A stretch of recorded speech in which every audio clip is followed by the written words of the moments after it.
Coba dok sini. Pinjam yang kamu dulu.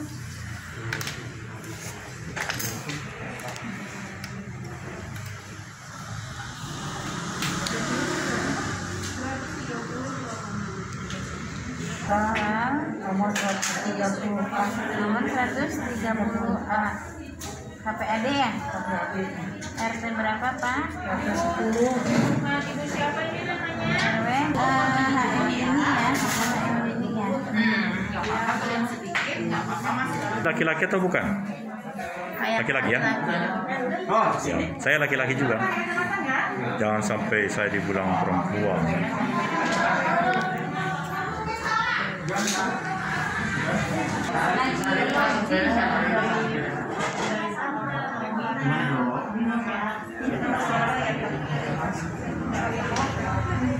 Ini punya siapa?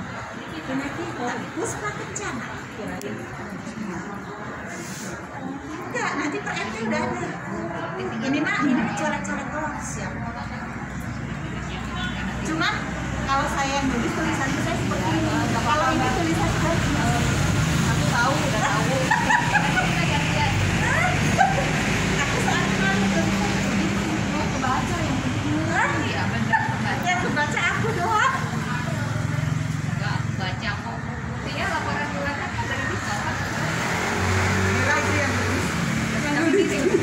Dia pas nulis lagi aja. Bu itu Mimin ditulisnya kemana kan pusasi. Ih, ibu teh ada nama mana depannya mana Mimin kan. Satu maha ingat satu maha ngerti dari Masno help me dong Masno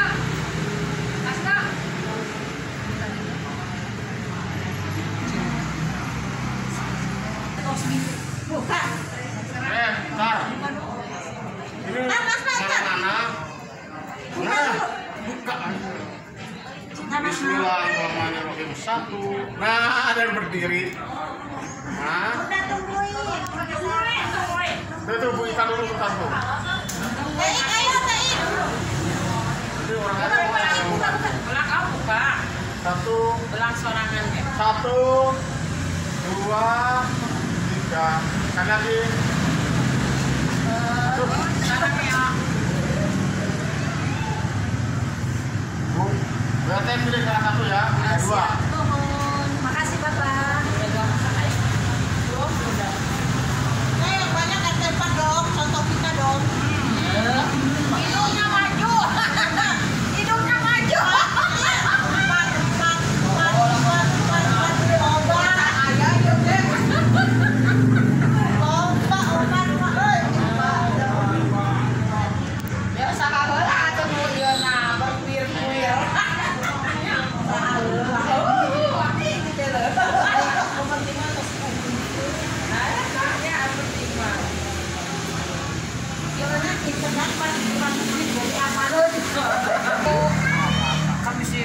Iya benar. Bu itu mah bu utama itu mau pakai merah.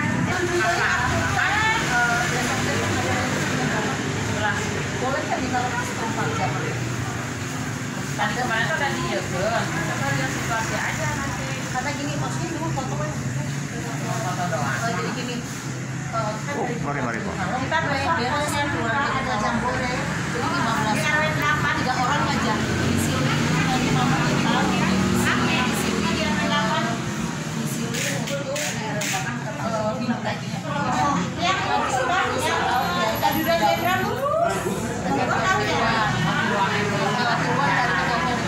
dari ketua ada 2 RT yang program Ada mami berapa gaji yang belum menarik. ada laporan dulu salah satu kita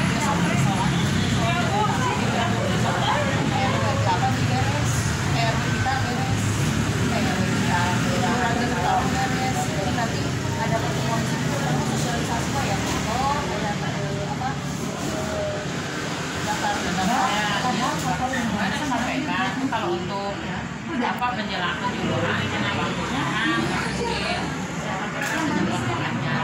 sama 3 orang keluarga mau 5 orang sebenarnya mah paling bagus kan dalam balik kan tiap jadi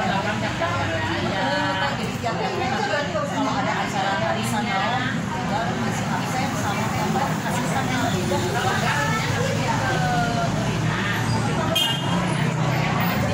dia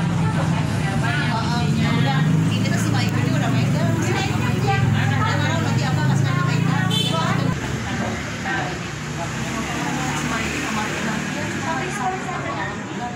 oh ada hadisnya di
ditanya saya dong Pak. Ibu itu apa lagi? Sudah tahu. Bapak ada lagi Pak. Tanggal lagi ya.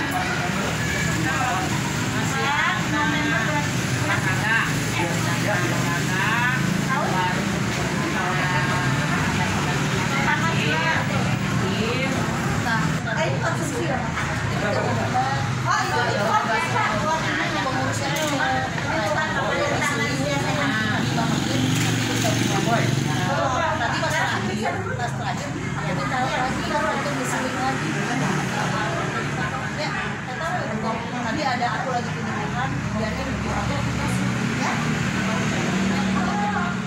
Nah itu Mei.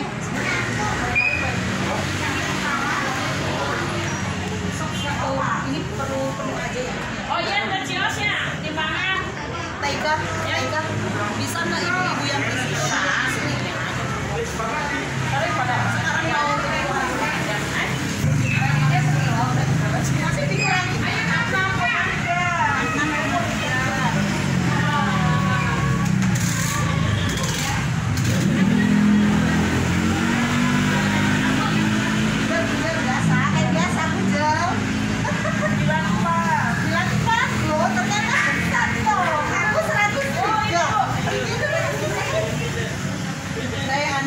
Balik ke situ.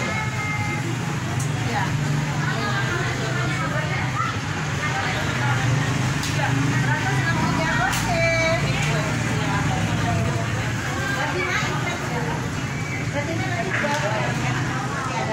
Hasilnya nanti kan Telia cari dulu lah. Masih ya, silakan. Bareng. Kemana masih ayam aja ya? Ayam semuanya. Ayam es.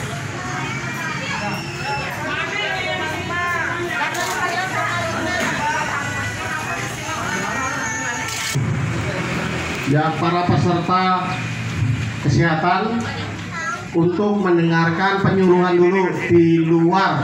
Monggo bapak-bapak, ibu-ibu semuanya, peserta kesehatan, bapak-bapak, ibu-ibu yang hadir di sini untuk mendengarkan penyuluhan dulu.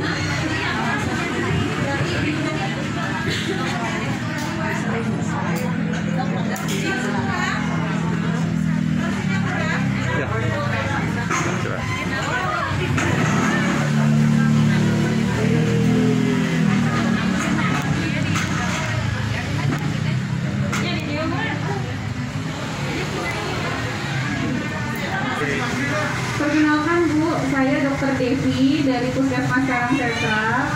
Hari ini kita bekerjasama dengan pihak RW 02 melaksanakan pemeriksaan kesehatan penyakit tidak menular dan untuk kesehatan lansia.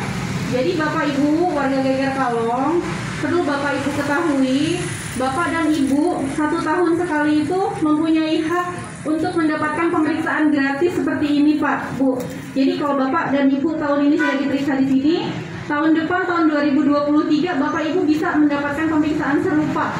Bapak kalau memang kita tahun depan nggak ada kegiatan begini, bisa langsung datang ke Puskesmas Karangsetra.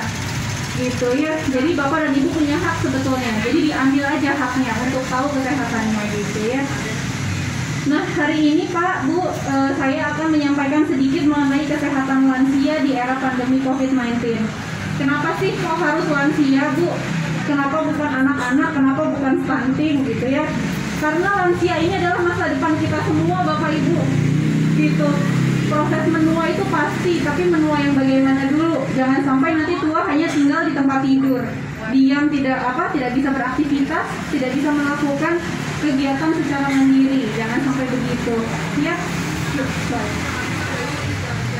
Nah, ini harus tahu dulu nih, lansia ini apa sih Pak, Bu? Lansia itu dibagi 3 Bapak Ibu ya. Yang pertama adalah pralansia. Pralansia itu dimulai dari usia 45 sampai 59 tahun harusnya. Jadi ketika sudah masuk ke 60 tahun itu sudah masuk lansia. Lalu kalau di atas 70 tahun ini adalah lansia yang beresiko tinggi. Kenapa harus dibagi begini? Lansia ini pertumbuhannya banyak Bu, Pak, karena perkembangan dari teknologi kedokteran. Zaman dulu kalau begitu sakit biasanya orang langsung meninggal. Sekarang dengan era yang sudah maju, teknologi semakin maju, usia harapan hidup semakin bertambah, meningkat. Nah, yang kita optimalkan ini lansia-lansia ini usianya panjang, tapi harus tetap sehat, harus tetap mandiri, begitu ya. Nah, ini untuk definisi sehat. Sehat itu harus sehat fisik dan mentalnya. Jadi nggak boleh hanya sehat fisik aja. Kalau mentalnya nggak sehat, itu juga sebetulnya tidak sehat ya Bu ya. Sedangkan mandiri ini bisa melakukan kegiatan atau aktivitas sehari-hari tanpa dibantu oleh orang lain. Slide lagi. Nah ini Bapak Ibu di tahun 2018 laju pertumbuhan usianya usia lansia adalah di 71,20 tahun.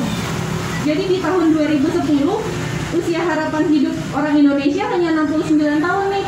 Tapi begitu di tahun 2018 naik Bu ya, naik di usia 71 tahun. Sekarang Bapak Ibu rata-rata yang lansia di sini usia berapa? Ibu berapa Bu? 79 ya, 79 tahun. Berarti kan memang usia harapan hidupnya naik, bertambah gitu. Lagi.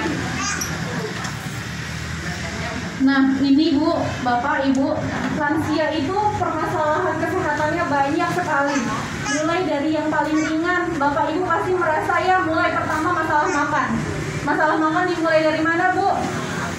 Mulut, giginya sudah pada mulai lepas, terus kelenjar liurnya juga sudah mulai berkurang. Jadi ketika Bapak Ibu mengunyah sudah nggak enak ya, rasanya udah seret, dikit-dikit butuh minum, dikit-dikit keselak. Nah ini sebetulnya bisa kita rawat Bapak Ibu, bisa kita cegah dengan caranya kebersihan mulut. Sebetulnya dari masalah mulut itu tadi, masalahnya bisa merembet kemana-mana. Bisa dari hipertensi, bisa jadi diabetes, bisa jadi penyakit stroke atau jantung. Karena awalnya dari masalah mulut aja nih.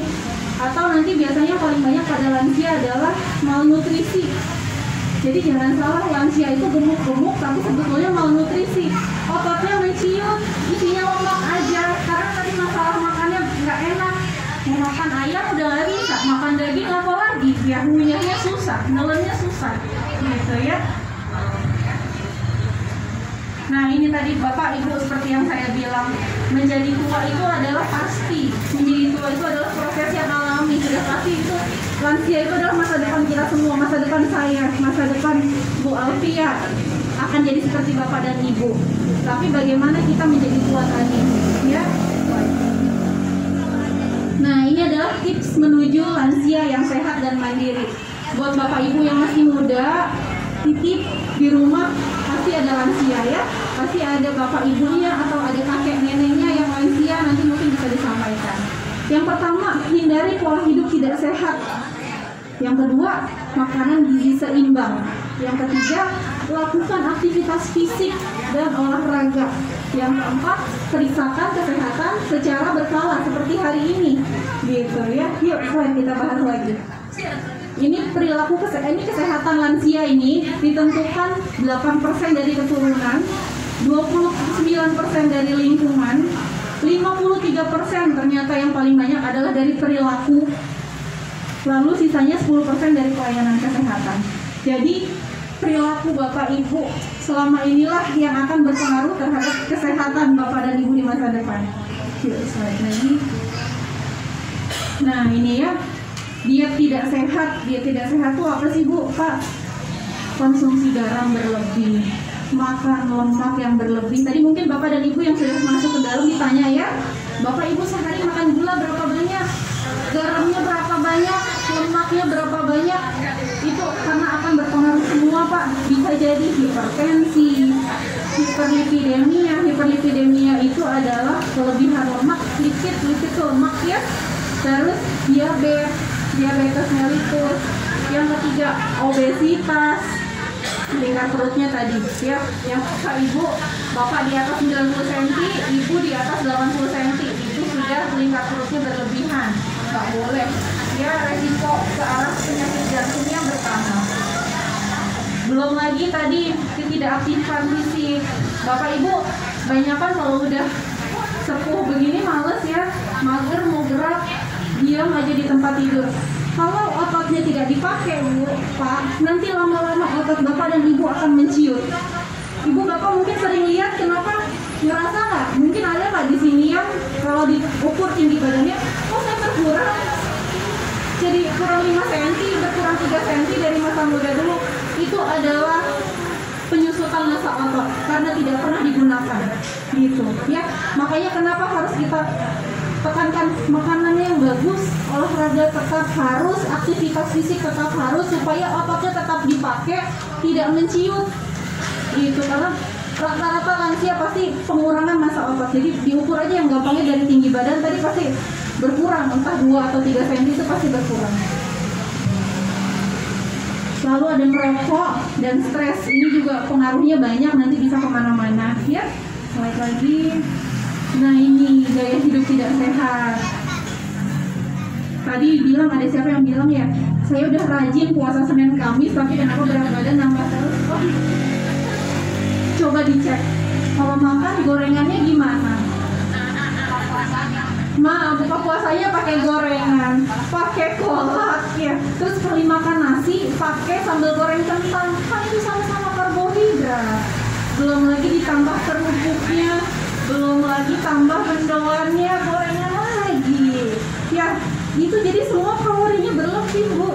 Sedangkan pada usia lanjut, metabolisme itu apa ya, pencernaannya sudah mulai berkurang, tidak seoptimal masa muda dulu. Jadi dulu mah masih muda, makan banyak juga berat badan tetap segitu aja. Sekarang minum air putih jadi ya Bu, karena itu tadi metabolismenya berkurang. Jadi harus pintar memilah-milih makanan gitu. Yuk slide lagi. Ini tadi merokok ya, slide lagi. Nah ini masalah gizi. Yang pertama adalah kurang energi kronis. Kurang nafsu makan tadi berkepanjangan pada lansia menyebabkan penurunan berat badan yang drastis. Pada penderita KEK dapat terjadi kekurangan zat gizi makro dan mikronutrien. Lalu yang kedua adalah obesitas. Jadi masalah lansia di gizinya tuh hanya 2 Bu, Pak. Kalau nggak obesitas, kurang energi tadi, kronis itu dalam jangka waktu panjang. Jadi biasanya semakin gemuk Bapak Ibu, lemaknya semakin banyak, ototnya semakin menciut. Jadi Bapak Ibu gemuk itu bukan isinya otot tapi lemak. Cara nuruninnya susah, soalnya Bapak makan sama Ibu makannya gorengan terus. Sedangkan bahan bakar untuk membakar lemak ada protein yang cukup. Makanya saya harus selalu tekankan sama lansia-lansia yang udah sepuh-sepuh, yang muda-muda juga ya Bu ya, asupan protein harus dikejar. Karena kalau tidak, jadi kadang suka sekali makan dagingnya sedikit aja, makan nasinya banyak. Bapak Ibu harus butuh protein yang cukup, gitu ya. Nah, kalau untuk yang obesitas ini, tadi lemaknya berlebih, metabolismenya menurun, jadi si lemaknya banyak disimpan, biasanya rata-rata di perut. Itu namanya obesitas sentral. Jadi penumpukan lemak di daerah perut. Yuk saya lagi.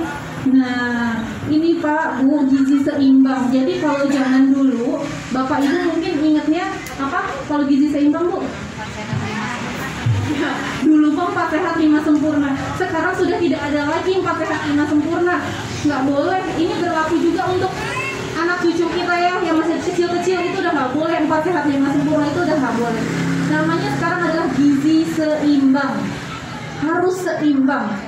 Gitu. Ya, jadi ini ada isi piringku namanya. Satu piring ini dibagi 2 dulu Bu, kanan sama kiri. Terus di sini terdiri dari makanan pokok. Makanan pokok ini adalah karbohidrat. Karbohidrat ini apa aja? Atau ya nasi, atau kentang, atau jagung. Jangan dan ya, jangan nasi dan mie goreng, itu jangan ya. Nasi dan sambal goreng kentang, itu jangan. Jadi atau nasi, atau kentang, atau singkong, atau iya umbi-umbian, itu makanan pokok. Tidak boleh. Itu tadi nggak boleh. Nah, terus ada sayuran. Sayuran ini sama tadi 2/3 ya. Terus yang sepertiganya adalah lauk pauk dan buah-buahan.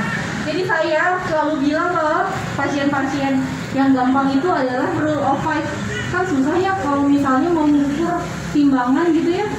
Jadi kalau karbohidrat itu 1 genggam Bu, 1 genggam tangan masing-masing ya, 1 genggam tangan.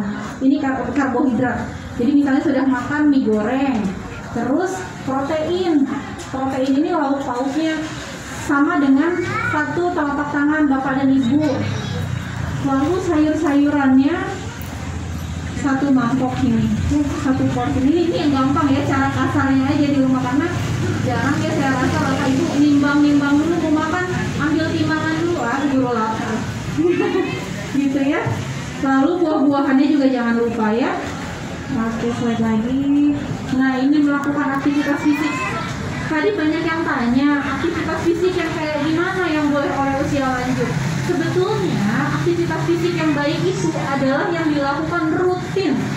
Kalau hanya 1 minggu sekali namanya piknik. Jalannya cuma hari Minggu, udah gitu beli nasi uduk lagi pulangnya ya, mau kresek sama mau beli sate di depan. Itu namanya piknik. Olahraga adalah yang dilakukan rutin setiap hari. Jadi yang ada tujuannya tadi. Misalnya jalan kaki yang sering saya anjurkan, yang paling mudah, yang paling murah, yang paling ringan adalah jalan kaki. 1 hari jalan kaki 30 menit cukup. Misalnya ibu-ibu yang lagi ngantar TK ya, tinggal anaknya masuk jam 7:30, bolehlah keliling di KPAD sini, kan enak ya lingkungannya buat jalan kaki setengah jam, balik lagi. Senin sampai Jumat 1 minggu 150 menit cukup. Sabtu dan Minggunya buat istirahat atau misalnya buat ke pasar atau buat masak-masak beres rumah boleh, nggak apa-apa. Jangan dibalik, jangan cuma 1 minggu doang olahraganya. Tadi namanya piknik tadi ya. Gitu. Kalau sekarang sore hujan bisa diganti ke pagi nih, enak kan, ada cuacanya. Gitu ya. Yuk slide lagi. Nah, ini tips melakukan olahraga pada lansia. Ini tadi yang saya sampaikan adalah yang secara umum. Tapi apabila Bapak dan Ibu yang usianya sudah lanjut punya masalah-masalah tertentu, seperti apa yang paling banyak Bu? Sakit lutut, itu konsultasikan lagi ke dokter. Karena nanti akan ada aktivitas fisik yang lain. Jadi tidak boleh dipaksakan untuk jalan kaki. Kalau memang ada nyeri-nyeri lutut atau nyeri kaki, itu nggak boleh. Jadi ketika nyeri tidak boleh dipaksakan untuk bergerak. Ya, Bapak dan Ibu jika nyeri istirahatkan dulu sampai nyerinya berkurang atau hilang, baru boleh melakukan aktivitas fisik lagi. Lalu ini tadi minimal dilakukan 3 kali seminggu secara teratur, itu minimal. Lalu pilih olahraga yang mudah, aman, dan sesuai dengan minat dan kemampuan tubuh. Tadi Bapak Ibu ada yang tanya, saya ikut senam, boleh, mangga. Yang penting Bapaknya mampu, happy, dan dilakukan rutin. Gitu tadi ya. Lalu olahraga sebaiknya dilakukan 2 jam setelah makan dan dianjurkan minum dulu sebelum olahraga. Jadi biar tadi metabolismenya kenapa harus 2 jam? Karena metabolisme dan penyerapannya sudah mulai lambat. Ada jeda dulu nih buat perut mencerna makanan. Kalau enggak bahasanya tuh feeling even ya, namanya sakit ya. Itu nggak enak juga kan, ketika jalan itu nggak enak ya. Lalu jangan lupa Bapak Ibu gunakan pakaian yang menyerap keringat ya. Lalu kalau olahraganya dilakukan di luar ruangan, sebaiknya dilakukan pagi atau sore hari supaya tidak dehidrasi, karena cuaca sekarang lagi ekstrim banget nih. Bapak Ibu lansia kalau minumnya kurang cepat dehidrasi nanti, itu yang bahaya, nggak boleh ya. Nah, ini adalah manfaat olahraga bagi lansia. Yang pertama, menurunkan mortalitas. Mortalitas itu adalah angka kematian. Jadi mengurangi angka kematian Bapak Ibu ya olahraga itu. Yang kedua, memperbaiki kesehatan mental dan kognisi. Kognisi itu kecerdasan. Nah, ini juga yang sering terjadi pada lansia, cepat lupa. Betul. Olahraga ini bisa membantu mengeluarkan hormon-hormon tadi yang untuk mencegah kepikunan tadi. Gitu ya. Selain itu Bapak dan Ibu, ini tips dari saya, bisa dipakai baca. Ya, mungkin ibu-ibu, bapak-bapak yang muslim bisa sambil ngaji. Setelah ngaji jangan cuma ngaji aja, di-recall lagi Bu. Jadi misalnya bapak dan ibu baca 1 halaman atau ngaji 1 halaman, tutup. Lalu diingat lagi apa yang sudah bapak dan ibu baca. Kalau misalnya baca koran atau baca novel, nanti diingat-ingatnya gimana? Boleh ditulis lagi. Apa yang sudah saya baca, jadi kayak merangkum. Itu adalah akan melatih sel-sel otak supaya tidak cepat pikun, tidak cepat turun gitu ya. Lalu menghindari penyakit jantung dan pembuluh darah. Tadi olahraga, memperbaiki pola tidur ya. Banyak dari bapak dan ibu yang pasti lansia itu kalau malam udah kebangun pipis nih gara-garanya, nggak bisa tidur lagi sampai pagi. Nanti itu akan jadi masalah juga. Yang tadi nggak ada hipertensi jadi hipertensi gitu ya. Terus jadinya harusnya istirahat, bapak ibu jadi mikir kemana-mana